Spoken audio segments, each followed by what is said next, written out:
All right, we got the lift lowered back down. Now we're gonna use a 1/2 inch socket wrench with a long extension. This will fit into the slot on the tension arm. It's easiest to do the outside pulley.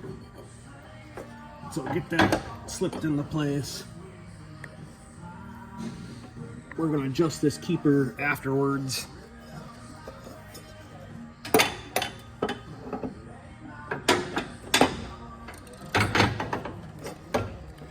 Now you can roll this belt on.